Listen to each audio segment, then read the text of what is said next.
नमस्कार दोस्तों, एग्जाम का अंकश चैनल पे आपका स्वागत है। मैं हूं के.एन. मिश्रा। दोस्तों, आज मैं आर.ओ. री एग्जाम के लिए जीएस का 5वां टेस्ट सीरीज लेकर उपस्थित हूं। इसके पहले हम लोगों ने 4 टेस्ट सीरीज आसानी से कर लिए हैं। अगर आपने हमारी वो वीडियो अभी तक नहीं देखी है तो ज़रूर देख लीजिए, उसका लिंक हमने डिस्क्रिप्शन बॉक्स में दे दिया है। साथ ही दोस्तों, हमने आर.ओ. री एग्जाम के लिए सामान्य हिंदी की टेस्ट सीरीज भी शुरू किया है, जिसमें अभी तक हमने पर्यायवाची, विलोम शब्द व तद्भव तत्सम टॉपिक के प्रश्नों को सॉल्व किया है। आपने अगर आर.ओ. सामान्य हिंदी की वीडियो अभी तक नहीं देखी है तो उसकी प्लेलिस्ट में जाकर उस वीडियो को अभी देख सकते हैं। वीडियो का लिंक डिस्क्रिप्शन बॉक्स में दिया गया है। तो चलिए दोस्तों, आज हम आर.ओ. की एक नई टेस्ट सीरीज शुरू करते हैं। ठीक है, आज के प्रश्नों की श्रृंखला शुरू करते हैं। आज का हमारा पहला प्रश्न है, निम्नलिखित में से कौन सा रथ मंदिर सबसे छोटा है? आपको बताना है रथ मंदिर कौन सा सबसे छोटा है। देखिए, आप जानते हैं कि रथ मंदिरों का निर्माण किसने कराया था? पल्लवों ने कराया था। ठीक है ना, मामल्ल शैली में करवाया गया था ये। तो आपको ये बताना है कि इन रथ मंदिरों में कौन सबसे छोटा है। ऑप्शन ए है द्रौपदी रथ मंदिर, ऑप्शन बी है भीम रथ, ऑप्शन सी है अर्जुन रथ और ऑप्शन डी है धर्मराज रथ। तो इसमें कौन सा रथ मंदिर है जो सबसे छोटा है? तो ये है द्रौपदी रथ। तो ए ऑप्शन सही है। द्रौपदी जो रथ मंदिर है वो सबसे छोटा है। ठीक है ना। चलिए इसकी व्याख्या देख लेते हैं। देखिए, पल्लव कालीन मामल्ल शैली, आप देखते चलिएगा। पल्लव कालीन मामल्ल शैली में बने रथों या एकाश्मक मंदिरों में द्रौपदी रथ सबसे छोटा है। ठीक है, इसमें किसी प्रकार का अलंकरण भी नहीं है। ठीक है ना, तथा यह सिंह एवं हाथी जैसे पशुओं के आधार पर टिका हुआ है। ठीक है ना। अब अगर कोई पूछ ले कि तो सबसे बड़ा रथ मंदिर कौन सा है, तो वो है धर्मराज रथ मंदिर। धर्मराज रथ मंदिर सबसे बड़ा है। तो इसमें 2 प्रश्न निकल के आए कि सबसे छोटा रथ मंदिर कौन सा है, वो है द्रौपदी, और सबसे बड़ा रथ मंदिर जो है वो है धर्मराज रथ। दोस्तों, जिन प्रश्नों के उत्तर आपको आते हैं वो हमारे कमेंट बॉक्स में आप कमेंट करते जाइएगा, जिससे आपका स्वयं का भी मूल्यांकन हो जाएगा। ठीक है ना। दूसरा प्रश्न है, किस वाद के फैसले में सर्वोच्च न्यायालय ने सर्वप्रथम घोषित किया कि उद्देशिका संविधान का हिस्सा नहीं है? तो आपको उस फैसले का नाम बताना है जिसमें सर्वोच्च न्यायालय ने यह घोषित किया सबसे पहले कि उद्देशिका संविधान का हिस्सा नहीं है। ये ध्यान दीजिएगा। ठीक है, तो ऑप्शन ए है बेरुबारी मुकदमा, ऑप्शन बी है सज्जन सिंह, ऑप्शन सी है गोलकनाथ और ऑप्शन डी है केशवानंद भारती। तो किस मुकदमे में यह निर्णय दिया गया है? आपको बताना है कि उद्देशिका संविधान का भाग नहीं है। सबसे पहली बार कब सुप्रीम कोर्ट ने कहा? ऑप्शन ए बेरुबारी के मुकदमे में। ठीक है ना। तो ये ऑप्शन सही है। ये प्रश्न कई बार पूछा गया है, चूंकि ये कंफ्यूजन क्रिएट करता है। देखिए, बेरुबारी यूनियन के बाद 1960 में बेरुबारी मुकदमा हुआ था। ये जरूर याद रखिएगा, क्योंकि ये कभी कभी मिलान करने को पूछ लेता है। तो बेरुबारी यूनियन के बाद में सर्वोच्च न्यायालय ने सर्वप्रथम घोषित किया कि उद्देशिका या प्रस्तावना भी कहते हैं उसे, संविधान का अंग नहीं है। ठीक है ना। तो ये बेरुबारी मुकदमा 1960 में इसमें सुप्रीम कोर्ट ने कहा। फिर केशवानंद भारती बनाम केरल राज्य के बाद 1973 में सर्वोच्च न्यायालय ने उपर्युक्त निर्णय को पलटते हुए क्या किया? उपर्युक्त निर्णय को पलटते हुए उद्देशिका को संविधान का भाग मान लिया। तो बेरुबारी मुकदमे में उद्देशिका को संविधान का भाग सुप्रीम कोर्ट ने नहीं माना था, लेकिन केशवानंद भारतीवाद में उसने उद्देशिका को प्रस्तावना को संविधान का भाग मान लिया। ठीक है ना। चलिए, तीसरा प्रश्न आज का, निम्नलिखित में से किसे यूरोप की तेल राजधानी कहा जाता है? आपको बताना है कि यूरोप की तेल राजधानी कौन सी है। ऑप्शन ए है बेलफास्ट, ऑप्शन बी है एबरडीन, ऑप्शन सी है लीड्स और ऑप्शन डी है लिवरपूल। तो यूरोप की तेल राजधानी कौन सी है, वो है एबरडीन। बी ऑप्शन सही है। ठीक है, चलिए इसकी व्याख्या देख लेते हैं। देखिए स्कॉटलैंड के एबरडीन को, कहाँ एबरडीन, स्कॉटलैंड में है। स्कॉटलैंड के एबरडीन को प्रायः यूरोप की तेल राजधानी कहा जाता है। 20वीं शताब्दी के मध्य में उत्तरी सागर में महत्वपूर्ण तेल के निक्षेप के खोज के साथ ही एबरडीन में पेट्रोलियम उद्योग का विकास हुआ था। कब हुआ था, 20वीं शताब्दी के मध्य में। ठीक है ना। तो यूरोप की तेल राजधानी कौन सी है, वो है एबरडीन। आज का हमारा चौथा प्रश्न है, निम्नलिखित में से किस यौगिक का उपयोग अग्निरोधक कपड़ा बनाने में किया जाता है। आपको बताना है कि इसमें से कौन सा यौगिक है जिसका उपयोग जो है अग्निरोधक कपड़ा बनाने में किया जाता है। ऑप्शन ए है सोडियम सल्फेट, ऑप्शन बी है फेरस सल्फेट, ऑप्शन सी है मैग्नीशियम सल्फेट और ऑप्शन डी है एल्यूमिनियम सल्फेट।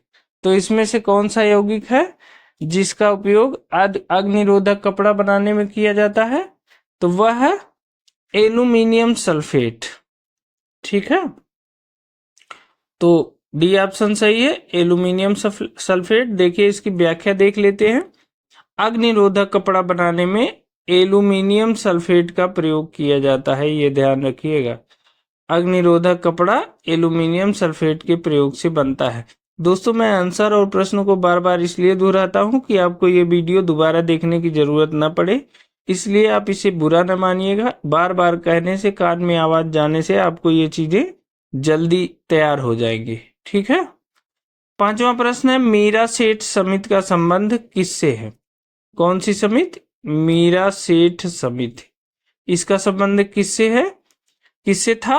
ऑप्शन ए है हथकरघा के विकास से, ऑप्शन बी है रोजगार में लिंग भेद से, ऑप्शन सी है बाल श्रम की समाप्ति से और ऑप्शन डी है कार्यरत महिलाओं के कल्याण से।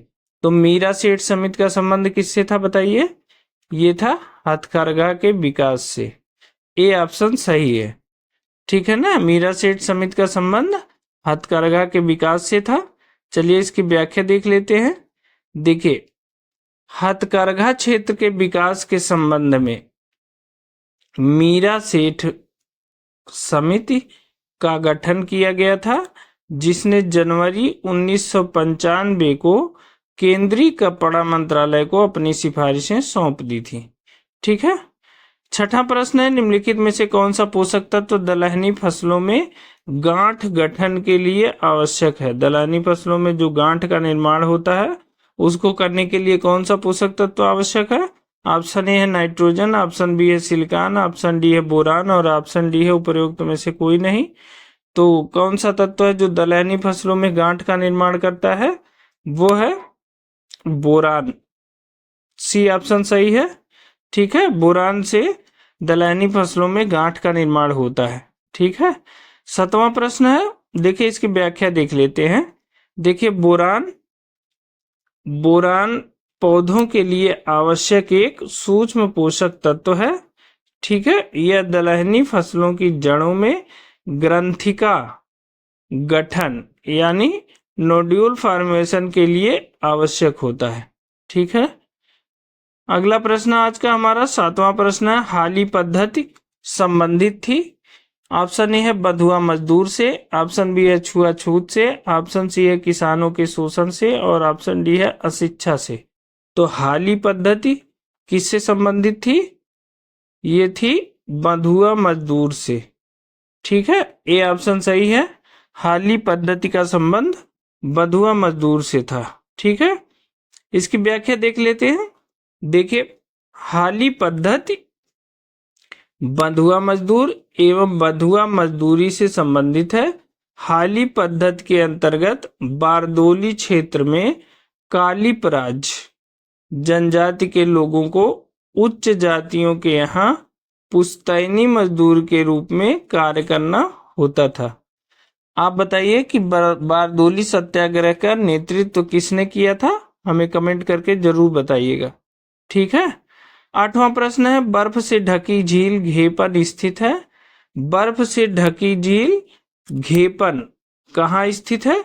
ऑप्शन ए है उत्तराखंड में, ऑप्शन बी है सिक्किम में, ऑप्शन सी है हिमाचल प्रदेश में और ऑप्शन डी है जम्मू कश्मीर में। तो घेपन कहाँ स्थित है? देखिए, बर्फ से ढकी झील घेपन जो है वह हिमाचल प्रदेश में स्थित है। ठीक है, सी ऑप्शन सही है, हिमाचल प्रदेश में घेपन स्थित है। चलिए इसकी व्याख्या देख लेते हैं। देखिए, बर्फ से ढकी घेपन झील हिमाचल प्रदेश के लाहौल स्पीति जिला में है। किस जिला में है? हिमाचल प्रदेश के लाहौल स्पीति जिला में है क्या? घेपन। ठीक है। 9वां प्रश्न है, जब डॉक्टर किसी को कहता है कि उसे टेट्राप्लेजिया हो गया है, क्या हो गया है? टेट्राप्लेजिया, तो उसका आशय होता है कि उसे पक्षाघात हो गया है। टेट्राप्लेजिया का मतलब पक्षाघात होता है, पक्षाघात हो गया है। तो अब बताना है कि केवल दाएं हाथ का, ऑप्शन बी है केवल बाएं हाथ का, ऑप्शन सी है दोनों हाथों एवं दोनों पैरों का, ऑप्शन डी है केवल दोनों पैरों का। तो पक्षाघात टेट्राप्लेजिया जब होता है तो उसमें क्या होता है? यह दोनों हाथों एवं दोनों पैरों का होता है। ठीक है ना, पूर्ण रूप से पक्षाघात हो जाता है, विकलांगता आ जाती है। तो देखिए इसकी व्याख्या देख लेते हैं। देखिए, टेट्राप्लेजिया से तात्पर्य दोनों हाथों एवं दोनों पैरों के पक्षाघात से है। इसे क्वाड्रिप्लेजिया भी कहा जाता है। पैराप्लेजिया का एक ऐसी अवस्था है, पैराप्लेजिया। अब पैराप्लेजिया के बारे में जान लीजिए। यह एक ऐसी अवस्था है जिसमें चोट या बीमारी के कारण शरीर के निचले हिस्से या दोनों पैर में पक्षाघात हो जाता है। ठीक है, शरीर के निचले हिस्से या दोनों पैरों में पक्षाघात हो जाता है।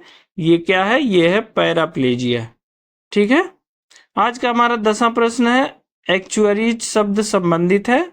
आपको बताना है कि एक्चुअरीज जो शब्द है उसका संबंध किससे है। ऑप्शन ए है बैंकिंग से, ऑप्शन बी है शेयर बाजार से, ऑप्शन सी है बीमा से और ऑप्शन डी उपर्युक्त में से किसी से नहीं। तो एक्चुअरीज जो शब्द है उसका संबंध है बीमा से, सी ऑप्शन सही है। चलिए इसकी व्याख्या देख लेते हैं। देखिए, एक्चुअरीज शब्द बीमा क्षेत्र से संबंधित है। किससे? एक्चुअरीज शब्द बीमा क्षेत्र से संबंधित है। एक्चुअरीज का संबंध भविष्य की अनिश्चित घटनाओं के वित्तीय प्रभाव के आकलन से है। तो एक्चुअरीज का संबंध किससे है? भविष्य की अनिश्चित घटनाओं के वित्तीय प्रभाव के आकलन से है। ठीक है। आज का हमारा 11वां प्रश्न है, लेकिन उसके पहले दोस्तों अगर आप इस चैनल पे नए हैं तो इस चैनल को सब्सक्राइब कर लीजिए, साथ ही बेल आइकन भी दबा लीजिए ताकि कोई भी नई अपडेट हो तो वो सबसे पहले आपको मिले। दोस्तों, अगर आप इन प्रश्नों की PDF पाना चाहते हैं तो आप हमारे टेलीग्राम चैनल से जुड़ जाइए। हमारे टेलीग्राम चैनल पर इन प्रश्नों की PDF उपलब्ध है, जहाँ से आप इसे डाउनलोड करके बार बार दोहरा सकते हैं। दोस्तों, आपको हमारी ये प्रश्न कैसे लगे हैं हमें कमेंट करके जरूर बताइएगा। ठीक है, तो आप हमारे साथ वीडियो में अंत तक बने रहिए। और चलिए अगले प्रश्न की तरफ चलते हैं। आज का हमारा 11वां प्रश्न है, किसने सल्तनत काल में डाक व्यवस्था, कौन सी व्यवस्था? डाक व्यवस्था का विस्तृत वर्णन दिया है। ऑप्शन ए है अमीर खुसरो, ऑप्शन बी है इब्न बतूता, ऑप्शन सी है सुल्तान फिरोज शाह, ऑप्शन डी है जियाउद्दीन बर्नी। तो डाक व्यवस्था का सबसे विस्तृत विवरण करने वाला कौन है? वो है इब्न बतूता। बी ऑप्शन सही है, इब्न बतूता ने भारत में डाक व्यवस्था का विस्तृत वर्णन किया था। ठीक है, चलिए इसकी व्याख्या देख लेते हैं। देखिए, सल्तनत काल में डाक व्यवस्था का विस्तृत विवरण हमें इब्न बतूता के यात्रा वृत्तांत द्वारा प्राप्त होता है। किस काल में? सल्तनत काल में। इब्न बतूता मोरक्को का निवासी था, मोरक्को के तांजीर प्रदेश का निवासी था और मोहम्मद तुगलक के शासनकाल में भारत आया था। ये प्रश्न बहुत पूछा जाता है कि मोहम्मद तुगलक के काल में कौन सा विदेशी यात्री भारत आया था। तो मोहम्मद तुगलक के काल में इब्न बतूता भारत आया था। इसकी पुस्तक का नाम है किताबुल रहला। ठीक है, ये भी इम्पोर्टेंट है, बहुत इम्पोर्टेंट है। इसकी पुस्तक का नाम हमेशा पूछा जाता है। तो इब्न बतूता की पुस्तक का नाम है किताबुल रहला। ठीक है। 12वां प्रश्न है, कास्मिक किरणों के संबंध में निम्नलिखित कथनों में कौन सही नहीं है। आपको बताना है कि कास्मिक किरणों के संबंध में कौन सा कथन सही नहीं है। ऑप्शन ए है वे विद्युत चुंबकीय तरंगे होती हैं। ऑप्शन बी है उनकी तरंग दैर्ध्य बहुत छोटी होती है। ऑप्शन सी है ये बहुत अधिक ऊर्जा वाले आवेशित कणों से बनी होती हैं। और ऑप्शन डी है वे सूर्य से उत्पन्न होती हैं। तो आपको कास्मिक किरणों के बारे में बताना है। जो हमारा 12वां प्रश्न है वो हो जाएगा ऑप्शन ए, यह सही नहीं है। मतलब जो कास्मिक किरणें हैं वो विद्युत चुंबकीय तरंगे नहीं होती हैं। चलिए इसकी व्याख्या देख लेते हैं। ऑप्शन ए सही है। देखिए कास्मिक किरणें जो है वो विद्युत चुंबकीय स्पेक्ट्रम का भाग नहीं है। ये उच्च ऊर्जा के आवेशित कण हैं जो अंतरिक्ष में लगभग प्रकाश की गति से गमन करते हैं। ठीक है। आज का हमारा 13वां प्रश्न है, भारतीय चारागाह एवं चारा अनुसंधान संस्थान कौन सा है। भारतीय चारागाह एवं चारा अनुसंधान संस्थान कहाँ स्थित है।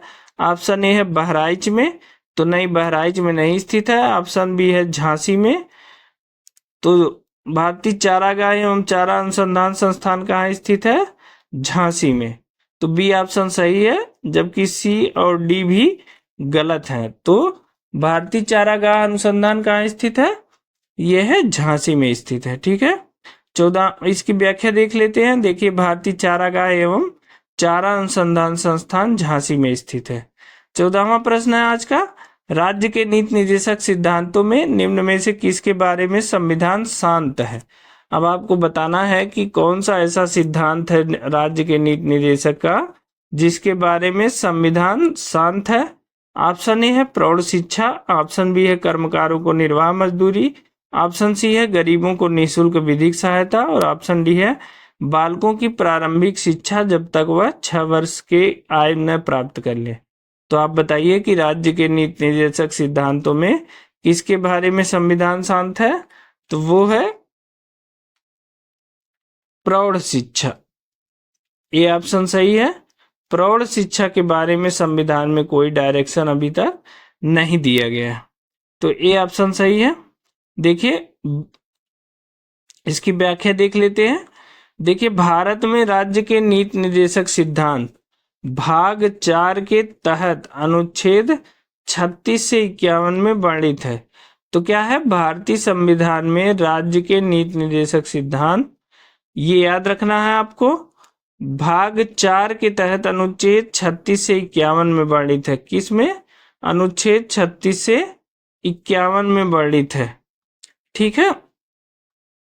इसमें कर्मकारों को निर्वाह मजदूरी का प्रावधान अनुच्छेद 43 में, गरीबों को निःशुल्क विधिक सहायता का अनुच्छेद 39 में, तथा 6 वर्ष से कम आयु के बालकों के लिए प्रारंभिक बाल्यावस्था देखरेख और शिक्षा 86वें संविधान संशोधन से अनुच्छेद 45 में है। प्रौढ़ शिक्षा संबंधी प्रावधान इसमें शामिल नहीं है।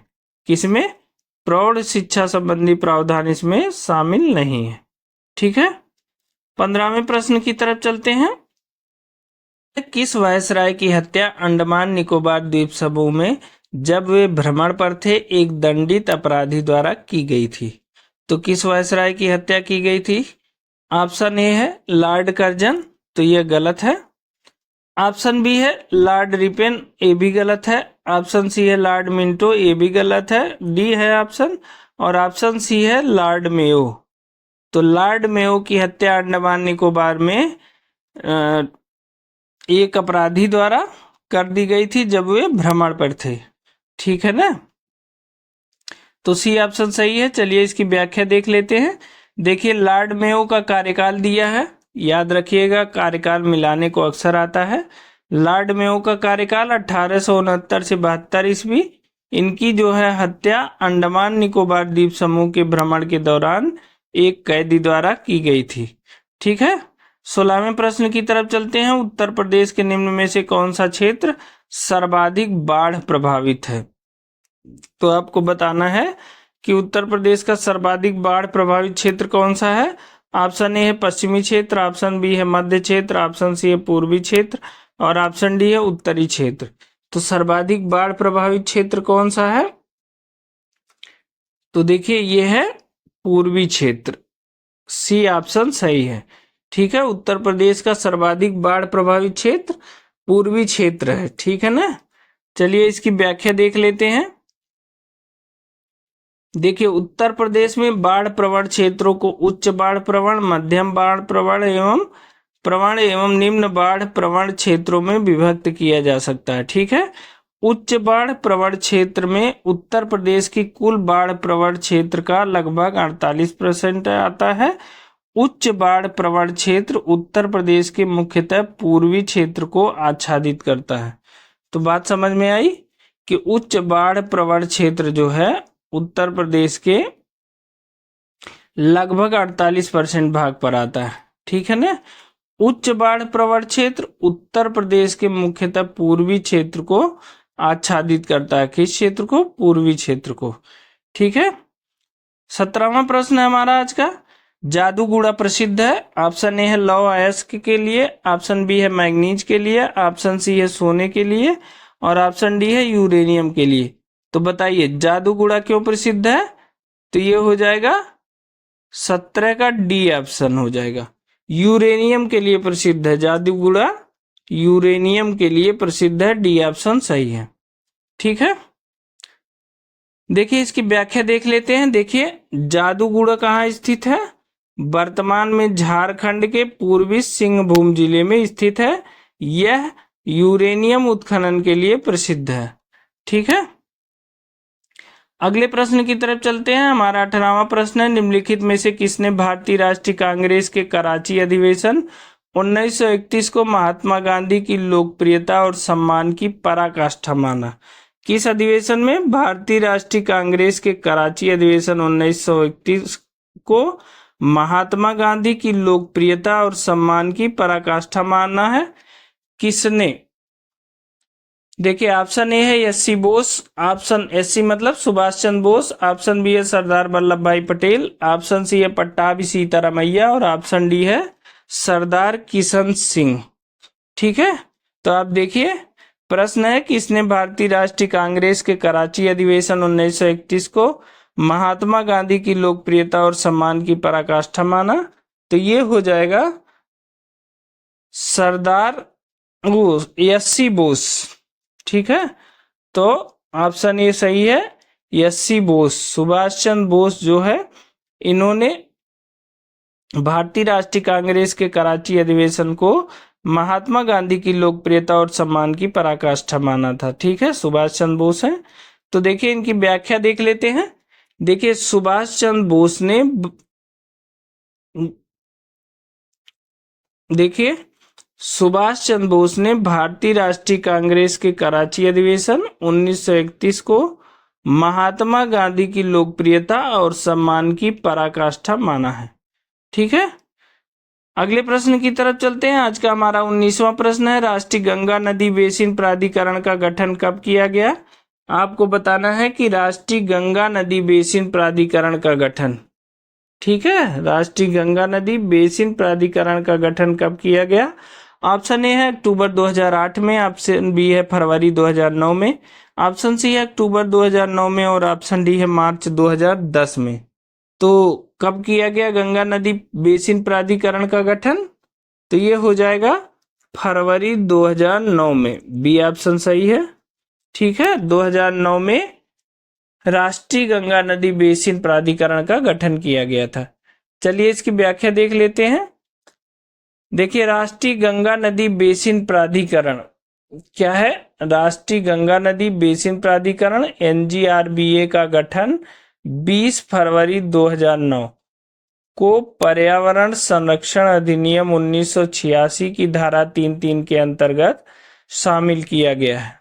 ठीक है, देखिए अगले प्रश्न की तरफ चलते हैं। ये 20वां और आखिरी प्रश्न है आज का। निम्नलिखित में से कौन एक सुमेलित है? आपको बताना है इसमें कौन एक सुमेलित है। ऑप्शन ए है आर्द्र शीत ऋतु, शुष्क ग्रीष्म ऋतु। ये कहाँ पाया जाता है? इटली दिया है ऑप्शन में। ऑप्शन बी है वर्ष भर आर्द्र मौसम कहाँ पाया जाता है? ये सूडान में पाया जाता है। ऑप्शन सी है आर्द्र ग्रीष्म ऋतु, शुष्क शीत ऋतु। ये कहाँ पाई जाती है? ये ईरान में पाई जाती है।